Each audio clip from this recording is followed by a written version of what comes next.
I don't think I have to tell you that this is a pretty important session.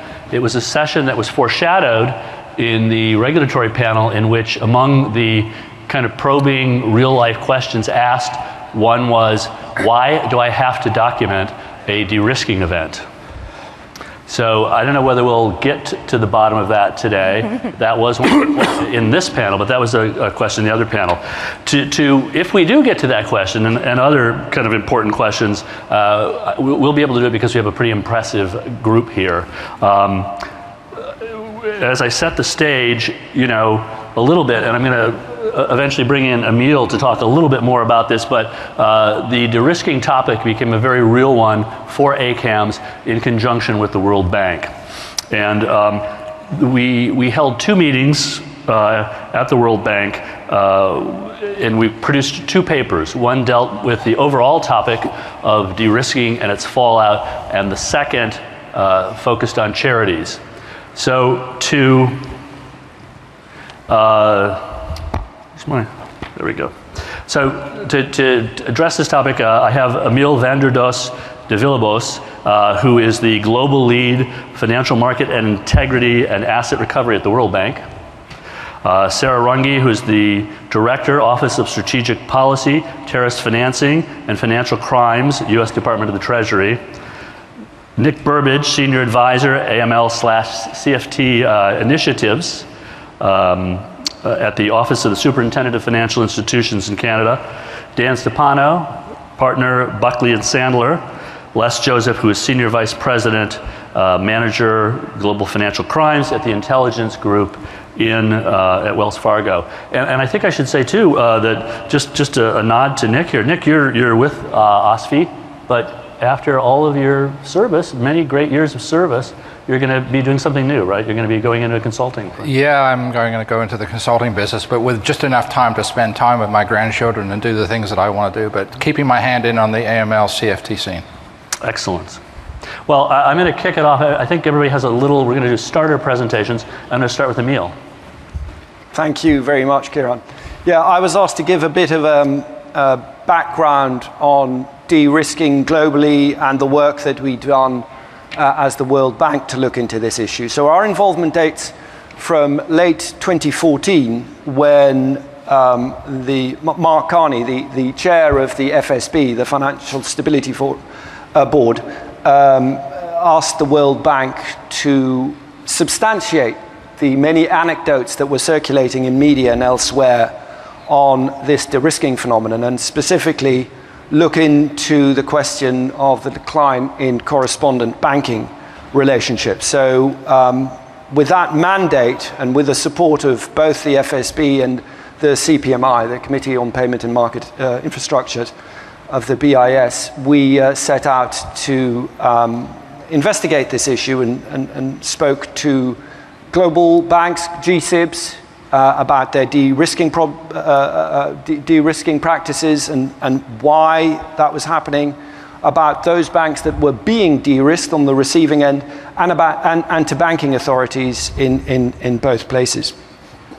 Without going into too much detail of the findings, which we published late 2015, yes, there was a clear decline in correspondent banking relationships, but in pockets, not globally, but in pockets around the world. Not all, as we had originally assumed, not all of that de-risking was actually fueled by AML concerns. There were quite a number of banks who simply made it a question of bad business, said that the issue was simply they couldn't make enough money out of their correspondent banking relationships and therefore had decided to withdraw from that area. And then we virtually found no examples, when going into detail with GSIBs, we found no examples of this idea of wholesale de-risking, this categorical exclusion of certain categories of customers. So there was always much more a case-by-case approach than, as we had originally assumed, a wholesale approach. So therefore, my first point, some caution is required when we use this term de-risking. It is not always about risk. It's not always about AML risk. It can be a simple business decision. B, it is not always, or very rarely, in fact, did we find any instances of this wholesale withdrawal. So therefore, we use the more objective withdrawal from correspondent banking relationships, and you will see that in the publications that since then that the IMF has put out, they also don't use the term de-risking, but use the term withdrawal or termination of relationships, because it doesn't impute a motive to that particular behavior. All that said, of course, I realize that the term de-risking is here to stay, and that AML is a very big driver in doing that. Another interesting finding, I think, and that comes, I think still holds true today, is the fact that for the large part of banks that were on the de-risked end, they said they were finding alternatives of getting their flows through. So whilst we had originally assumed that de-risking was having a knock-on effect in ultimately stemming flows of funds, we didn't see that happening.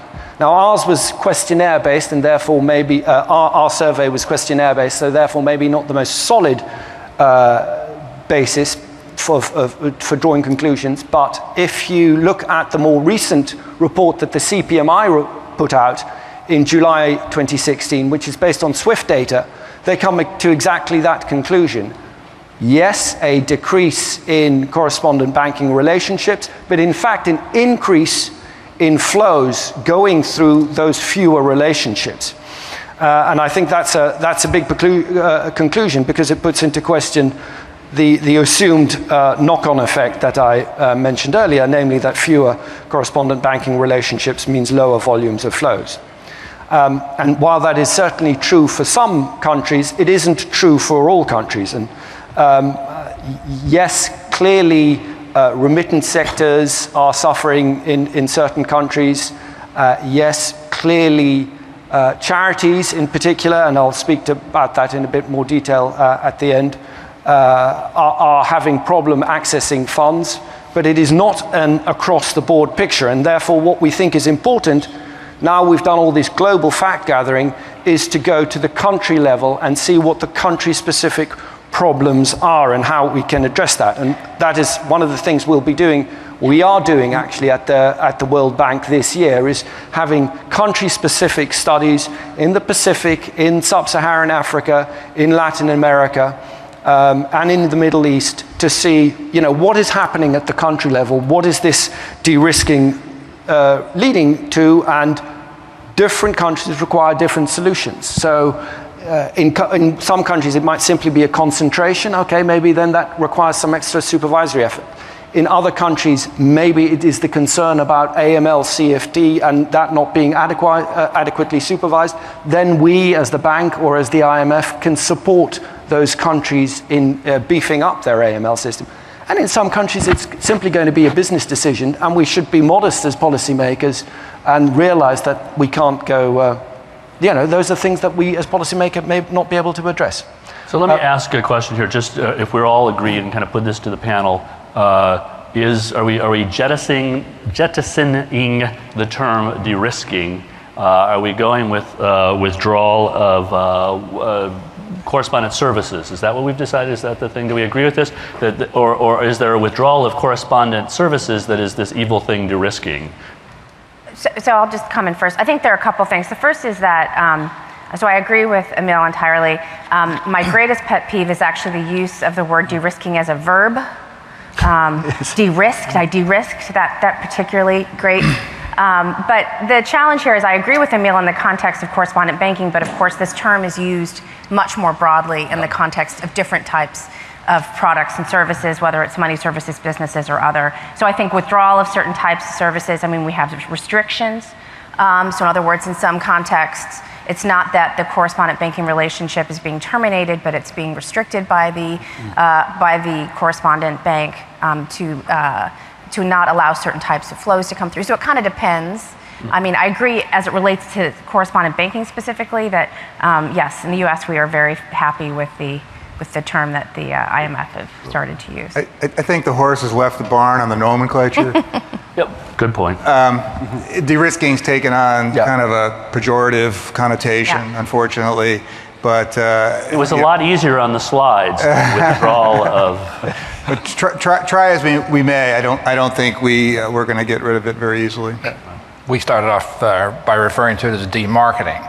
But I guess we've gone with the flow because even though I agree with Sarah that de-risking, I have a problem with it as well as an actual grammatical word. I think that we're probably stuck with it, to be honest with you. Yeah, and I think it's a shorthand term to cover this phenomenon, but I think to some extent it arises out of the consent orders, enforcement actions that several large banks received with respect to their correspondent banking services that focused on the risk. And I think this is, it's not a brand new phenomenon, but it's come up before in other contexts such as MSBs.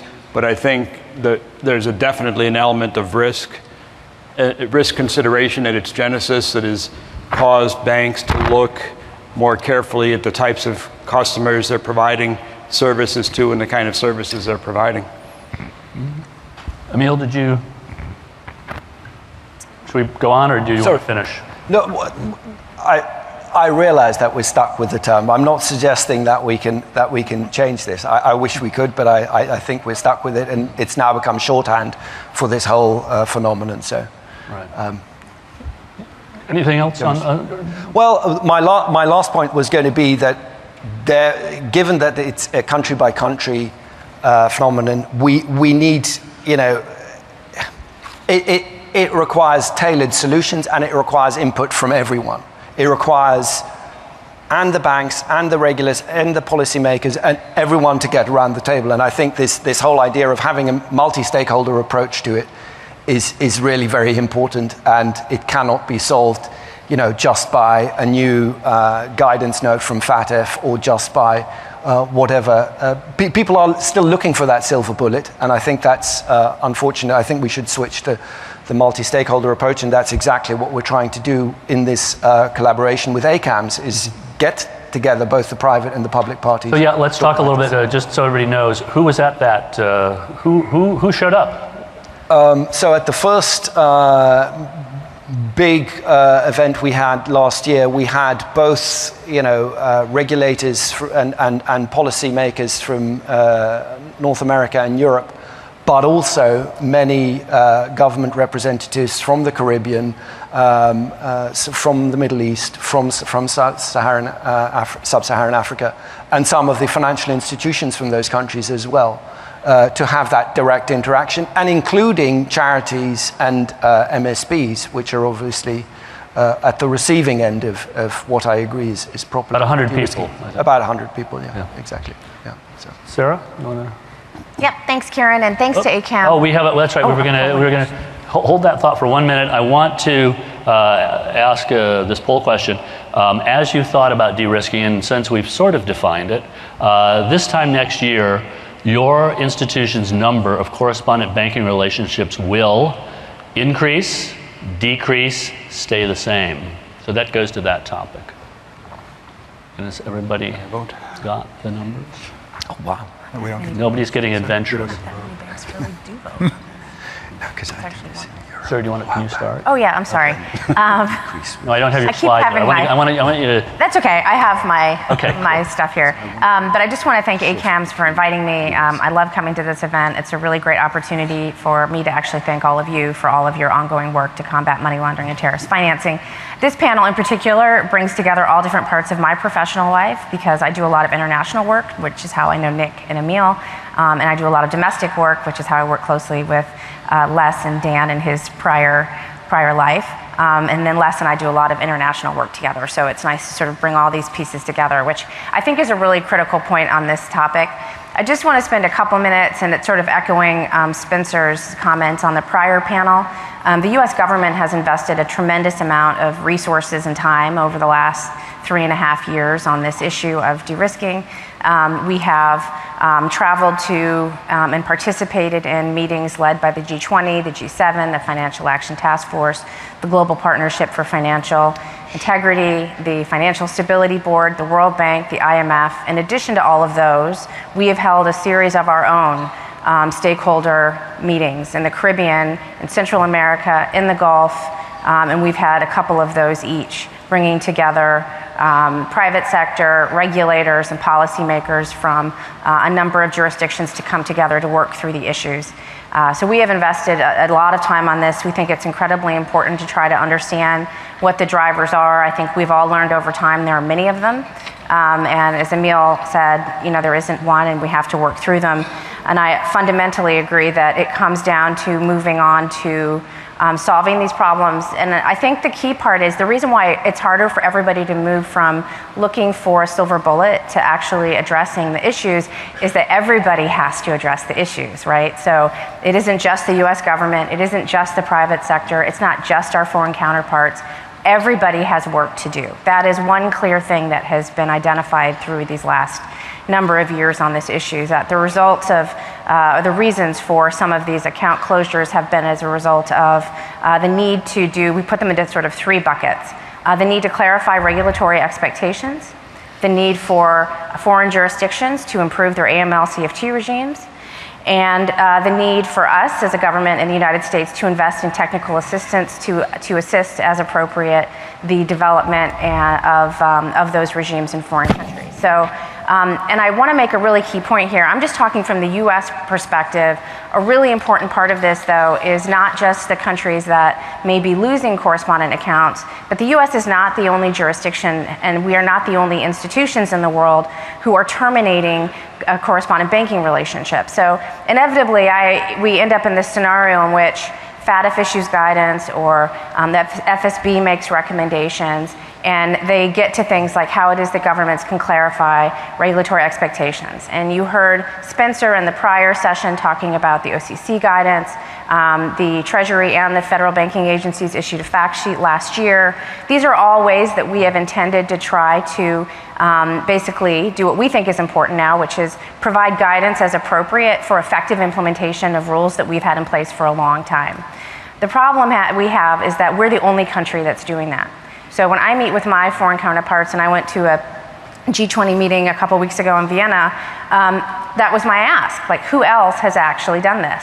Who has gone to the steps of clarifying what is expected from the private sector? And there isn't a lot going on, so I think that's a really big piece of this as well. In terms of these other buckets, in terms of foreign regime improving, there are a number of events that are coinciding at the moment, and one of them is as it relates just more broadly to the global economy and low interest rates. It's not just AML CFT, as Emile said, we also have Basel III and a number of other global obligations, FATCA, Common Reporting Standard, which are coming into place at the same time, which are adding costs to financial institutions. The other is a global focus due to the Financial Action Task Force for all countries around the world to focus now on effective implementation of their AML CFT obligations. So where it was 10 years ago, 5 years ago, we globally were pushing countries around the world to pass laws to criminalize terrorist financing, criminalize money laundering, have CDD in place, all of those elements for the private sector. That is now version 1.0 of what an effective regime is. We have now moved into version 2.0, which is that countries need to demonstrate that they're effectively implementing those obligations. And the scorecards are coming out pretty mixed. It's hard. And it's hard not just for developing countries and emerging economies, it's also difficult for countries that have had regimes in place for a long time. The US mutual evaluation came out in December. We certainly have work to do, and there's always room for improvement. But what it's demonstrating is the gap between what is in place in a law and how you get to a place where governments, private sector, all of the parties to combat money laundering, terrorist financing actually understand what it is we're trying to do and do it effectively. And that is hard. And that's directly tied up with effectively implementing the risk-based approach, which is also version 2.0. And needs to continue to grow. And my last point is on this technical assistance. I just want to say that we in the Treasury Department have been trying to strategically allocate our technical assistance priorities to those countries that have identified or have been identified as having de-risking challenges.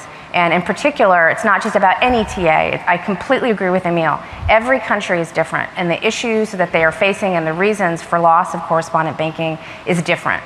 And so the technical assistance needs to be different. Where it's applied, what issues it's addressing. So we're trying to do those things. So those are our sort of three main buckets. Good. You're on. Thank you. So first of all, I'd like to thank ACAMS very much for inviting me to this, which will be my swan song representing the Canadian government at these sessions, and I've really enjoyed representing my organization here in an important, very important financial market for Canadian financial institutions. And firstly, on the points, I think there are 2 points that Emile and Sarah just made, which I think are very important. And if I could just summarize them. This is not just about one particular set of regulators or policymakers. This is a multi-level approach, as Emile made the point. There isn't going to be a magic silver bullet. In Canada, the process of dealing with de-risking is managed or coordinated largely through the Bank of Canada, which is our monetary authority, and organizations like OSFI, FinTrack and others have a supporting and an input role into that. But I don't expect in the longer term there to be any regulatory solutions to this issue, if indeed it is an issue for Canada. And Emile's pointing out quite rightly that the groundwork now will be on, what is the situation in various countries. To give you an example of why I don't think there will be any regulatory impact on my organization, is that we already have financial inclusion regulations. And those financial inclusion regulations require banks to provide banking services under certain circumstances to socially disadvantaged people. Those regulations are not my organizations to enforce. They belong to a different regulator. And it's very important for regulators to keep in mind what their mandates say they should do and must do, and what lies outside that. That's not to say that we're not interested in this issue. We are, because it addresses, at the end of the day, a behavior of our banks, and that's very important in terms of prudential safety and soundness issues. But this is probably not an issue that is going to impact on prudential regulation in Canada. And I listened to Rick Smore's comments at the earlier panel on the question that he posed, which was mentioned by you, Kieran, in your introduction. And I found myself agreeing with some of the things that he had to say. I think prudential regulators expect banks, if they cannot manage the risk, to consider withdrawing from markets where they're just simply not equipped to deal with the issues that they're finding. And we've encouraged and taught our banks to have processes in place to escalate these risks for the consideration of senior management. I can remember a number of years ago, I think I mentioned this to you the other day, that we were finding that some of the banks were filing multiple STRs on the same customer. Well, I mean, that has a limited intelligence value to FinTrack beyond a certain level. And at some point, you have to ask yourself, well, why is this bank continually providing financial services to somebody that it thinks is acting in an illicit manner? So those are the points I would raise there. In terms of the impact in Canada, domestically there has been an impact on the money service business. I mean, there's no doubt about that. We've received representations and we have continued to receive representations, but for the most part, the MSBs that have been demarketed have found alternative solutions, and they have managed to stay in the business. But they have come under much more enhanced scrutiny from the banks, and that's because of the statutory requirement to understand your risks. And this is the point that Sarah was making earlier, this obligation that people need to understand the risks better, that has caused some of this domestic de-risking. Not all. There are plenty that have done a great job. But nevertheless, there have been banks that have felt uncomfortable with some of the services and some of the activity that they've seen going through their books. and they have applied this escalation process to it. With respect to correspondent banking, the Canadian banks, there are three large Canadian banks that operate a substantial part of the banking system in the Caribbean. There has not been any significant withdrawal from the correspondent banking market in that region that I'm aware of, and we've asked the question. For example, a couple of years ago, one of the banks withdrew from the region its wealth management private client business for reasons that really didn't have an awful lot to do with the Caribbean, but were a part of a bigger strategic move involving a realignment of the bank's strategic activities both here in the United States and elsewhere. And so when it came time to visit that bank and talk about these issues, I put the question to them, have you been withdrawing from the Caribbean market? And the answer was, no, actually we've been increasing our activities in the Caribbean market. So, and a second bank has devised very innovative solutions to actually offer new services to its customers for remittances to the Caribbean based upon some of the issues that they've seen. And that is now directly competitive with the MSB market. So my final point,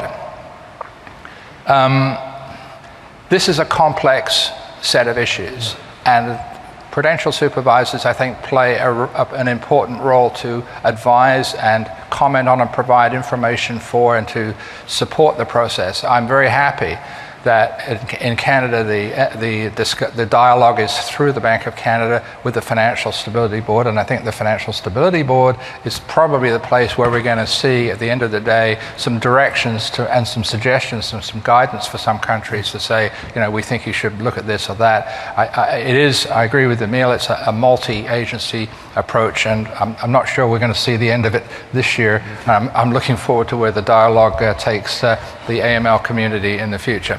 Thanks. Well, so this raises an issue, and I think, you know, Les, you're particularly positioned to do this as the practitioner among us, but I think it's a question that everybody can weigh in on. And I'm struck by the fact that FATF defines de-risking as the phenomenon of financial institutions terminating or restricting business relationships with clients or categories of clients to avoid rather than manage risk. Now, somehow that seems highly, like that's a punitive kind of judgmental. You've failed to manage risk, so you're going to get rid of a client. I mean, there really are these different things that you're weighing. I mean, in theory, you can manage any risk at the right price, but what's the right price? I mean, how do you respond to the... Right, I would disagree with that thesis, and I'd say it is a part of our overall risk management program.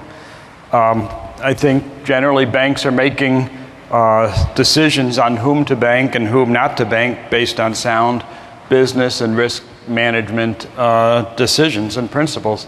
So in the course of making these decisions, we're looking at a variety of factors.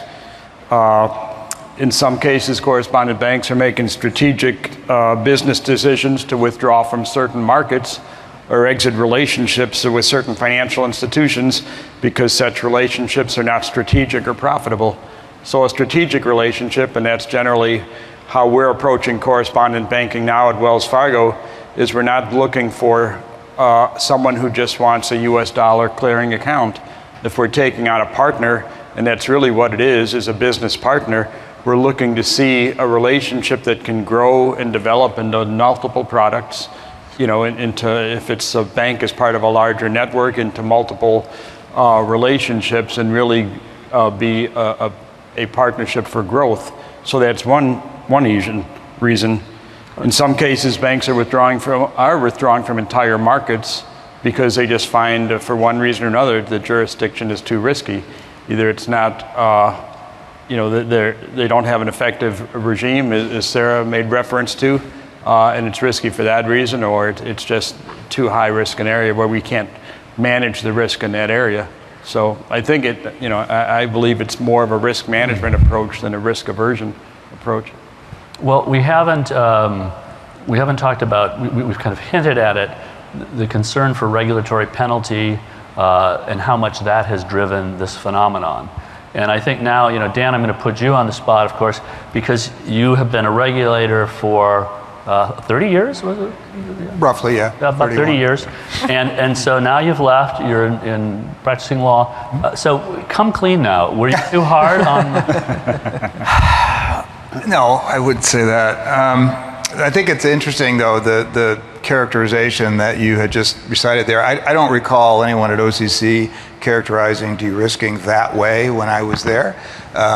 We looked at it as a decision by a bank to terminate a whole category of customers without doing an individualized risk assessment. That was kind of the mantra at the time. But the statement that you read sort of implied something else, which was an inability to effectively manage risk. And I do wonder, and I thought about this, when I was in the government, and I think about it even more now, if there isn't a point where a regulator could find that this inability to manage risk amounts to an unsafe or unsound banking practice, which would be a basis for taking an enforcement action. Hasn't happened, may never happen, I'm not predicting anything, but it does intrigue me a little bit. And I'm up, wow, good segue. So we talked a little bit about what de-risking is, and maybe we talked a little bit about what it isn't. About 3 weeks ago, I spoke at an AML conference in the UK, and I was shocked to learn that there was not a single speaker who was going to talk about de-risking. And I thought that was remarkable. I don't think I have been at a conference any time in the last 3 or 4 years where there hasn't at least been one speaker or one panel or sometimes multiple panels talking about de-risking. And I'm not suggesting that means that it's less of a problem, in the UK or anywhere else in the world than it is in the US, but it just struck me as a little bit odd. Okay, so I think this is a problem where it's probably easier to diagnose the causes than it is to prescribe solutions. I've said this for some time, I still feel this way, that the main causes of it really boil down to two things. The one is the cost of BSA AML compliance, and the second one are the consequences of getting it wrong.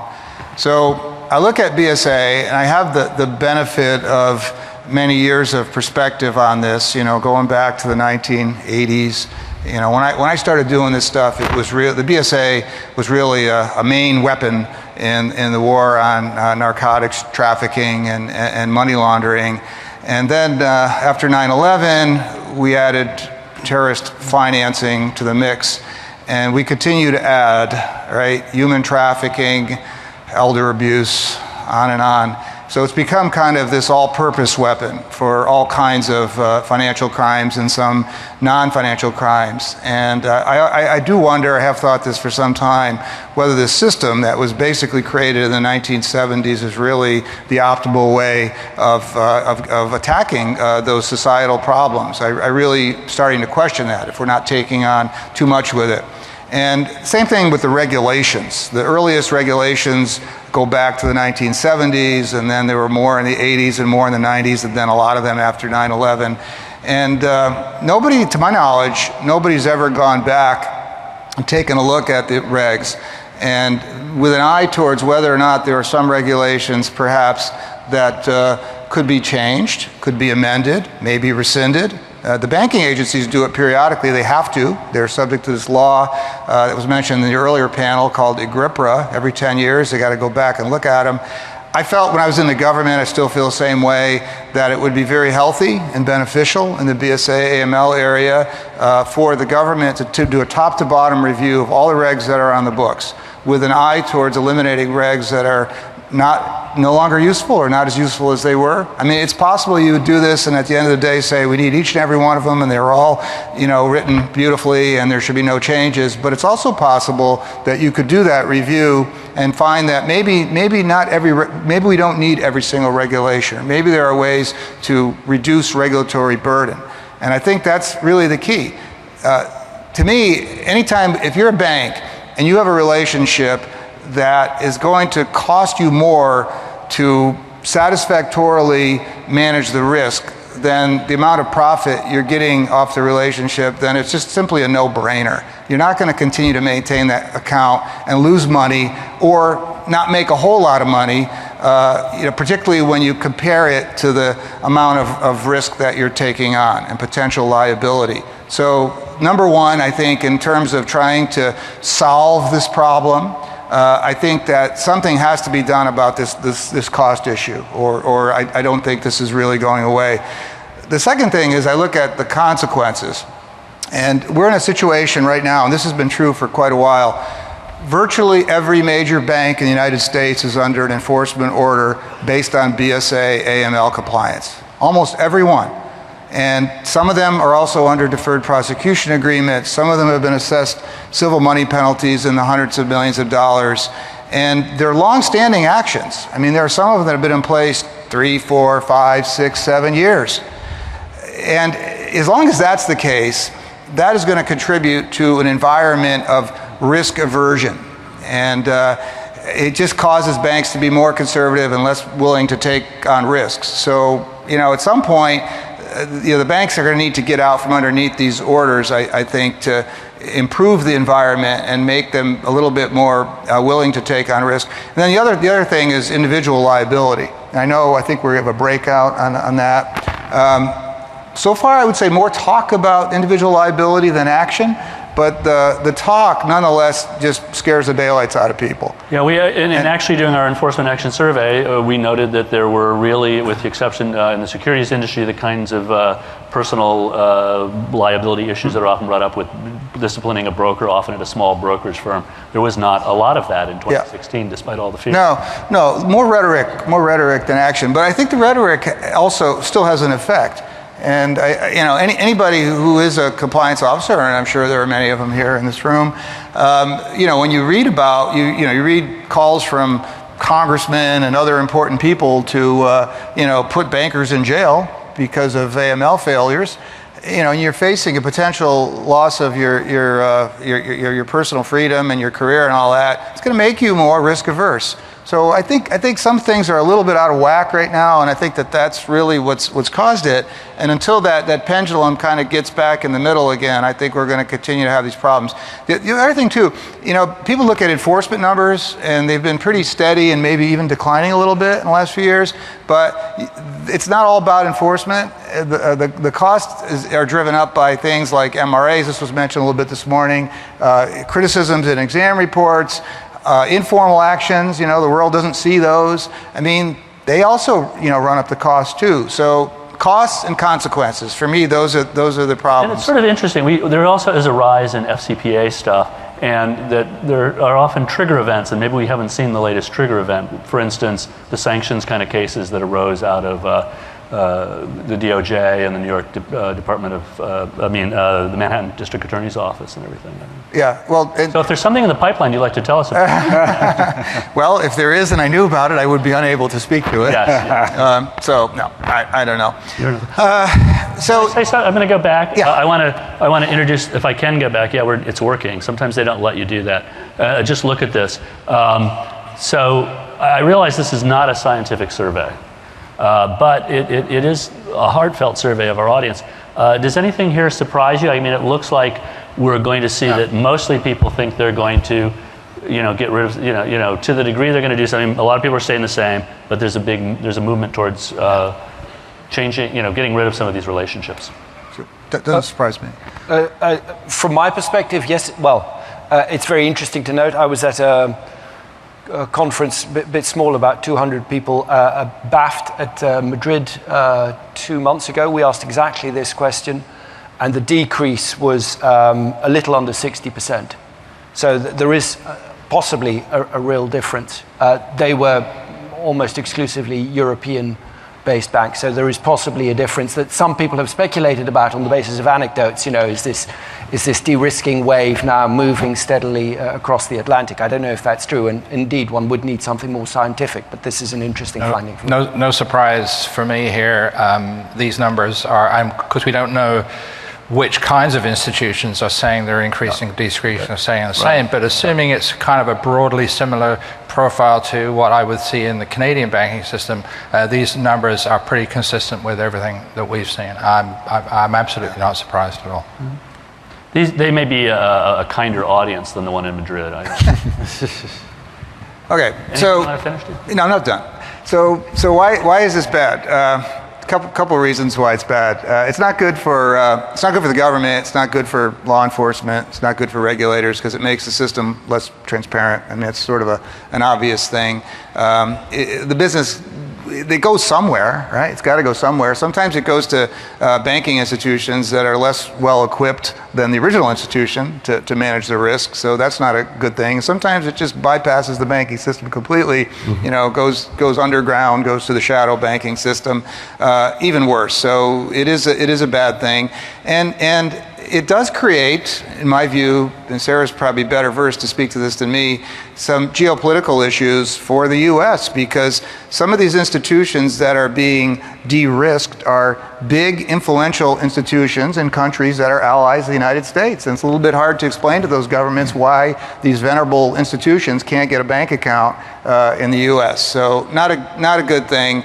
I do think that there have been efforts made, and Sarah talked about some of them. I felt even when I was in government that if nothing else, the issue had captured attention at very high levels of the U.S. government, and I think that is a good thing. Yeah. That holds out a prospect for action, and there have been efforts made by Treasury and other agencies to try to address it. I think they're helpful, but I don't think that they're necessarily going to solve the problem. But I do think focusing on costs, focusing on the regs, in the long run, I think technology will help too, because I think it will help to drive some of the costs down. Well, I think it's kind of curious or interesting, this point that you raise. When we talk about this phenomenon, we talk about it almost in a vacuum in terms of the geopolitical situation right now. And I know that's not this panel's expertise. Well, there may be your expertise, but it's not the remit of this panel. But we're talking about an incredible amount of war zones, even in places where war is not declared, and where the idea of having banking measures be followed in any way that we would find acceptable is very difficult to do. And so that's not being talked about, and that's not figured into this. And no, and there were some countries, when I was at OCC, that got a lot of attention. Somalia, being one of them, without really any serious financial infrastructure and tremendous risks. And it was a little frustrating for me purposely because I felt like my agency kind of got pounded on, because there weren't national banks that were stepping up to provide money transmissions, to that country, and there are other ones as well. But I felt then, I still feel like those kinds of situations are really beyond the purview of a single agency, certainly not a bank regulatory agency acting alone, or a bank, especially if it's a community bank, to solve. They can only be solved by a much broader effort involving bigger parts of the U.S. government and perhaps agencies that are not normally involved in banking type issues. And just to editorialize one more time, we also have sort of a rise, I don't know objectively how the numbers work out, of some authoritarian governments, some kind of backlash with authoritarian governments that are also kind of a history of kleptocracy and must be difficult to bank. I think it adds to the challenge. Anyway, that's a little perspective. Well, I think we're out of time. No.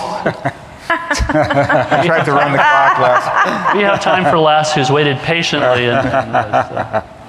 Well, first of all, I've known Dan for a long time, and Dan has never been afraid to speak his mind, even during his years at the OCC. But it's great to be able to get his perspective without being able to speak a little more freely and participate in these discussions from a little different perspective, because he always has good ideas and invaluable thoughts. And even when you were at the OCC, you were okay. Thanks, Les. I think even when he was at the OCC. Yeah. But a couple points. I've made a few of these points already. I definitely think risk is as I said earlier, is at the genesis of this. At Wells Fargo, we had the Casa de Cambio matter that we inherited from Wachovia, and in 2010 we got the enforcement action and the deferred prosecution agreement. It's that government that are listening. And at that time, I believe we had something like around 5,000 U.S. and foreign correspondent customers, and now we're down to probably less than half of that number. And not all of those were based on risk, but based on the fact that we were under a consent order, we evaluated our whole program and restructured it and looked at the way, instead of just signing up every customer we looked at it more strategically to get to the point we are for a variety of reasons. Some are risk revenue considerations, some are strategic, and some are just clear risk situations. So generally, I believe that risk is at the core of this.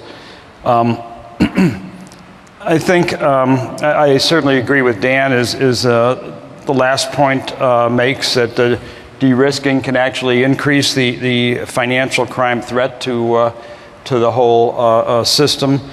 We watch that at Wells Fargo. We'll exit a correspondent customer, and then we'll see it coming in as a downstream transactions through another one of our correspondents.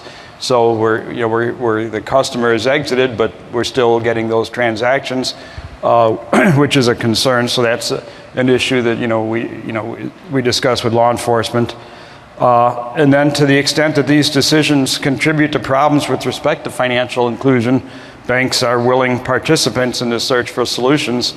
As Sarah well knows, I've been to many meetings on de-risking with the Treasury Department in a variety of contexts to look at this issue. But if you go back to, you don't have to go back, but if you recall the survey that you just did, and you look at, 60% will remain about the same of banks, 30% will probably have fewer correspondent customers, and 10% may increase. If you look at that 90% and you ask, why would we change what we're doing? Why wouldn't we keep doing that? What reason would there be for us, a bank, to increase our correspondent customers at this time? And there is no really good reason. We're making, our business is good. We've cut our customers in half. We're making more money, so it's not a financial issue. We're dealing with what we believe are our most strategic and our best customers where there's opportunities for growth. So I think this is a core issue. What can be done to get banks, correspondent banks, to change that behavior? Mm-hmm. Well, this leads to, that was such a success, whoops, I think I went too far. That was such a successful poll. Can people read that though? That's pretty fine print. We may have to skip that one. We can talk about what it's about. Can anyone read it? Can it be read? No? I'll read it out loud. So the first, let's see if I can read it. I have it here. The idea behind this poll, and I'm going to sort of set Emile up to comment on this. These look really familiar too, don't they, Emile? These are actually questions that were adapted from questions that you asked at the conference in Madrid, I think. But I'm asking you to set it up a little bit because it talks about things that talk a little bit about what happened as a result, where the results of those meetings, the World Bank, ACAMS, in terms of there were solutions and ideas that came out of that. And I think some of that is reflected in this. And then I can talk a little bit about reading them and stuff. Yes, so as I said at the beginning, the multi-stakeholder dialogue is really there to start talking about solutions and what one might be able to do to improve the situation, whether that is through regulatory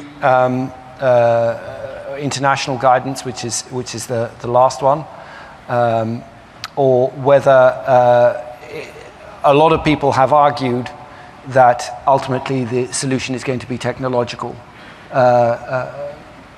Dan talked about the costs involved, and a lot of people seem to be putting a lot of store in some sort of utility that makes it easier for banks to, at a very low cost or basis, get access to full information, as full as possible. And some countries are experimenting with this.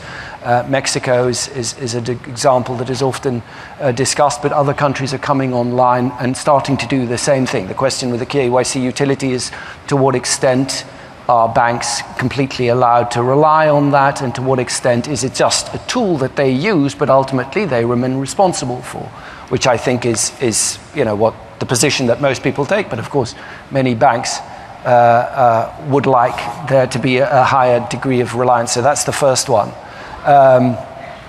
And then, sort of trickling from the fourth one, which is about global guidance by either the BCBS or FATF, and that trickling down to the national level, which is the second level. And interesting to see these results actually. Again, when I compare them to the responses in Madrid, they're very different. So I know Nick wants to say something. It sounds like you can see them now. Do I need to read them? Okay.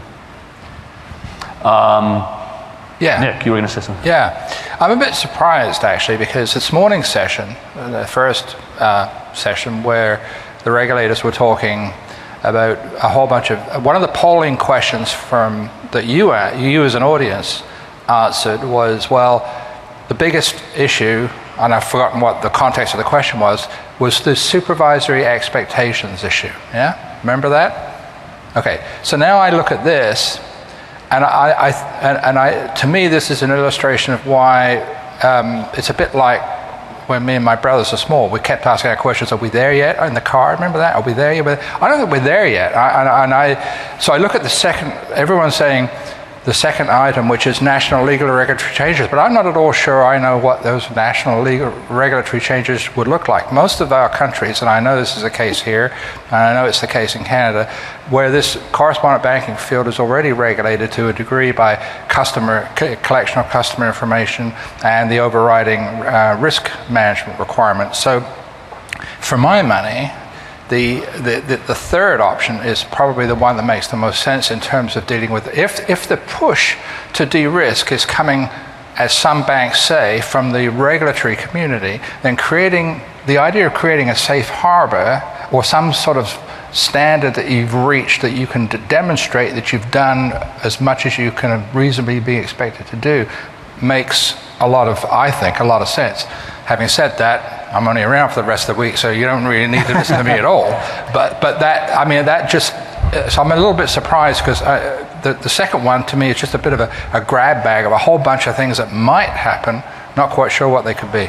Well, I think it's important. I mean, there were several people who are here who attended those meetings, and to the degree that you'd like to weigh in on this, I'm going to characterize it, and then you can challenge my characterization.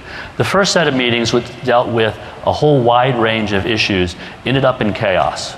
That's not quite true, but I say that for the point of it is that there really were different stakeholders with very different points of view, and it really was difficult for people to talk to one another. And out of that, there was an idea from the industry that you should create a safe harbor. And it was pretty clear to me that there was nobody that was going to create a safe harbor in the regulatory community. There were people who said you should take responsibility in government for some kind of utility or something, and the best that came out of that was maybe that a third party might do something like that. Anyway, does anyone want to talk about this? And especially Dan, you're now free. You can tell that no, but. I was never a fan of safe harbors when I was in the government. I think it'd be unlikely that you'd find regulatory agencies, maybe yours is an exception, Nick, that would advocate for that. Yeah, because I think the fear was always that, so an institution would do A, B, C, D, and avail themselves of the safe harbor, and then be involved in something really heinous, and the regulators' hands would be tied, and they wouldn't be able to do anything because of the safe harbor. So I know that when I was at OCC, it wasn't something that we had ever advocated for. I get the point that you're making, but I think it would all depend upon, a lot might depend on how you constructed that safe harbor and what other things might happen for those safe harbor walls to crumble. I mean, I'm just saying that if this process is driven by regulator-driven issues, then logically that third option to me, would make sense if I was a banker. But see, all of this presumes that there's just one driver and therefore just one solution. So again, I think that goes back to this theme, which is there are a multitude of drivers. And when I sort of tried to frame out the way we're trying to identify ways to sort of chip away at some of those issues, it's because we have to look in a lot of different ways, right? And I think, I think the other issue with safe harbor is that candidly, that's almost like putting the problem under the rug. This whole issue has identified some real things that we've been, especially in the United States, working to address. So clarifying regulatory expectations, working with foreign governments. In a way, if we give safe harbor, then it's basically saying, so that's the way we're going to deal with this, and then we just don't actually deal with the core problems that from our perspective have truly come to the fore. And I couldn't agree with Dan more that, a huge, and one of my takeaways, which what Dan said, is that the level of commitment at the senior most parts of the US government on this is truly, I think it's incredibly important, and it demonstrates the value of all of this. But if I could just pick up on a couple of these, Karen, if you don't mind.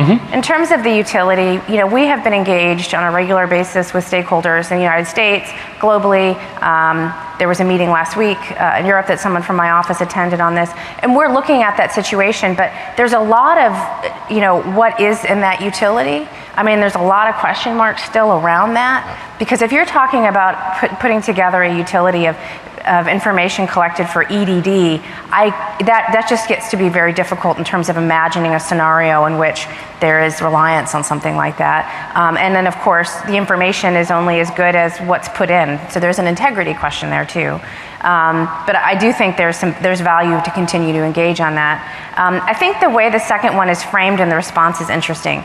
National legal regulatory changes, clarifying requirements. So we've issued guidance in the United States, or this fact sheet that made clear that KYCC was not required in most circumstances or in all circumstances. And what this is saying is, we don't want guidance, we want it in a rule, right?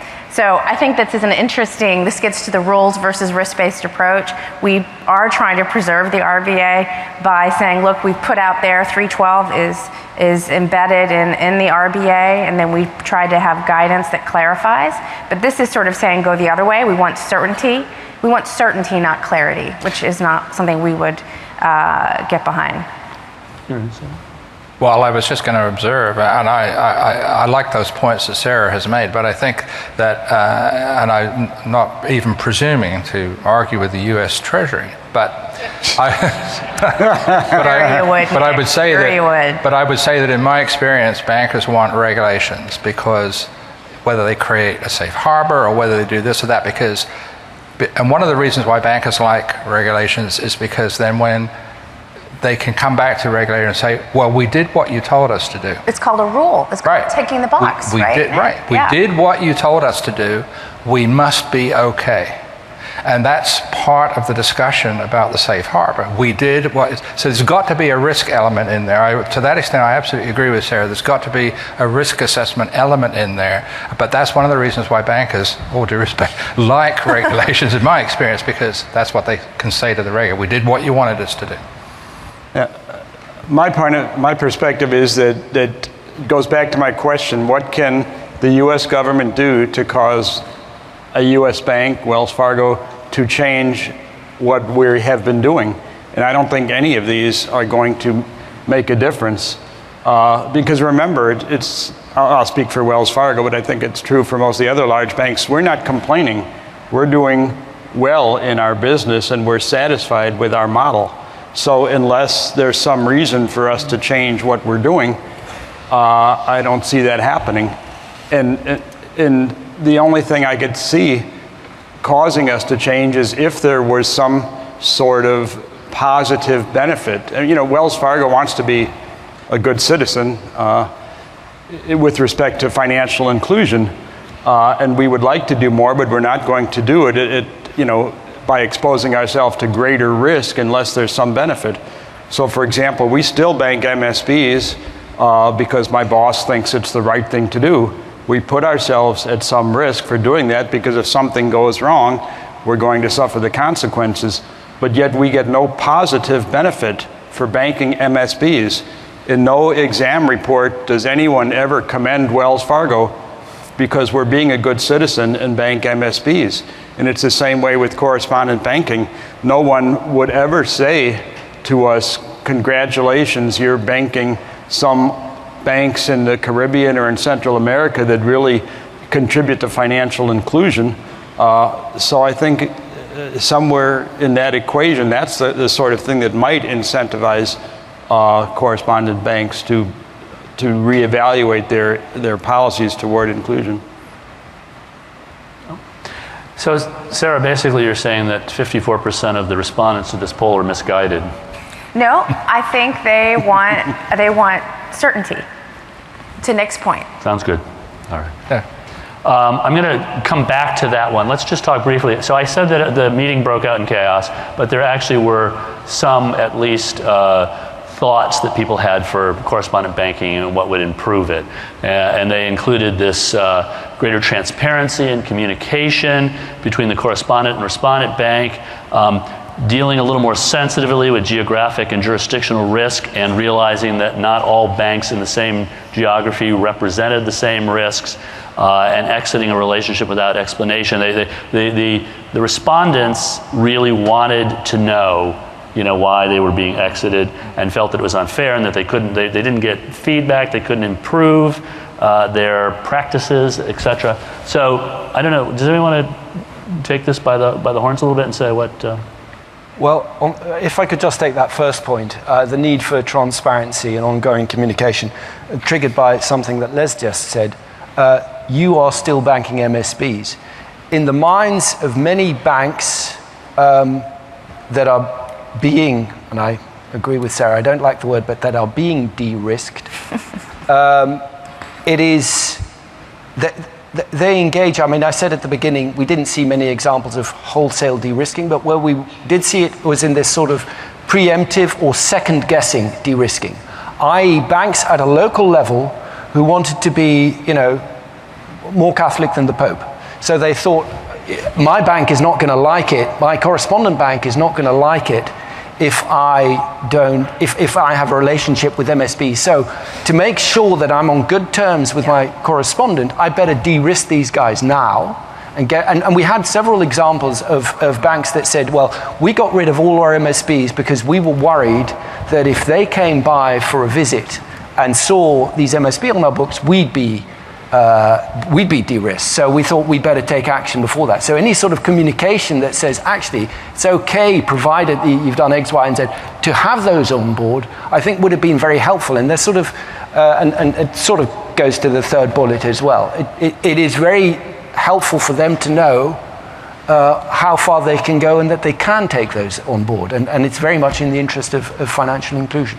So, I mean, just to pick up on this first one, this is actually a key issue that we identified through some of our stakeholder events, and actually, as a result of a certain region, a couple of institutions losing their US dollar clearers, that whole region is now feverishly communicating, much more responsive to requests for information from their US institution, and that's a huge takeaway, and we hear this repeatedly from our US institutions, and that I think is a key one.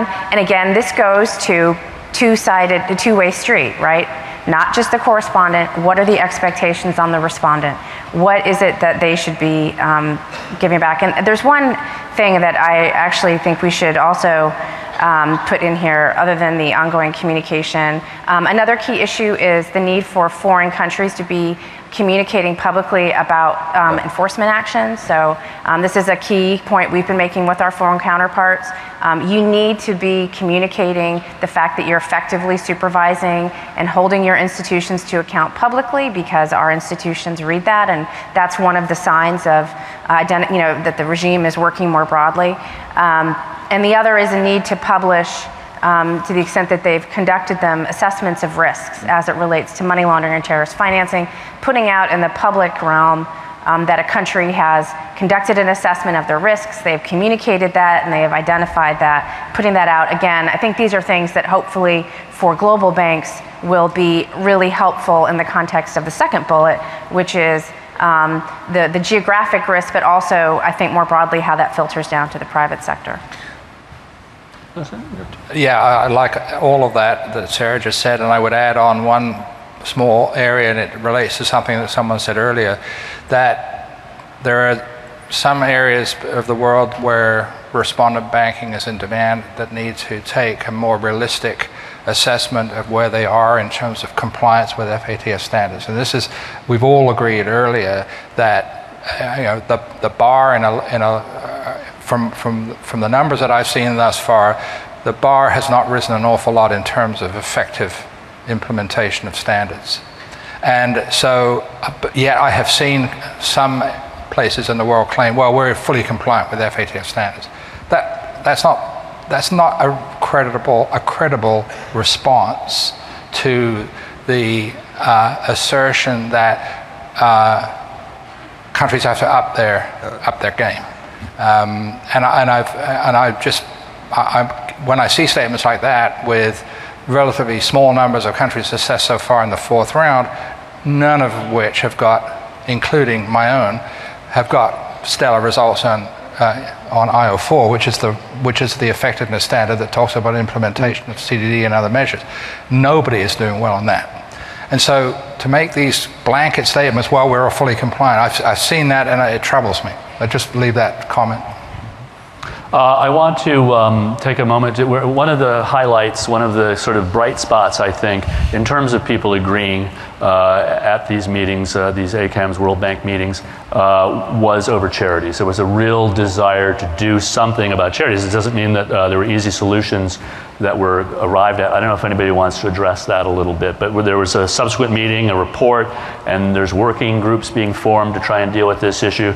I think people were quite touched by stories of real famine, the danger to staffers doing charitable work in areas where funds couldn't be sent and that sort of thing. I don't know if we're running out of time, and if someone wants to ask a question, do go to the mic, but maybe you want to say something quickly, Emile, about the charitable.